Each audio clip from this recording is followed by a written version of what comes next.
Magandang umaga, ngayon po ay araw ng Biyernes, June 20, 2025. Update po muli sa lagay ng panahon.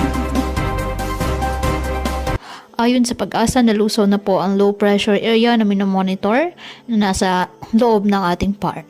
Sa ngayon, Intertropical Convergence Zone or ITCZ ang nakakapekto sa Mindanao. Easterlies naman o mainit na hangin na nagmumula sa dagat Pasipiko ang nakakapekto sa nalalabing bahagi ng ating bansa. Ngayong araw, apektado po ng ITCZ ang Mindanao, kaya asahan po dyan ang maulap na kalangitan na may kalat-kalat na mga pag-ulan at thunderstorms. Ang Aurora at Quezon, asahan din po ang maulap na kalangitan na may kalat-kalat na pag-ulan at thunderstorms, dulot naman po ng easterlies.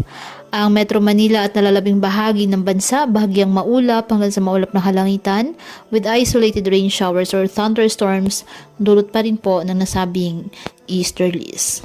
Patuloy po na maging handa sa banta ng mga biglaang pagbaha at pag-uho ng lupa at palaging umantabay sa iba pa nating weather updates at sa updates po ng Pag-asa hinggil sa lagay ng panahon.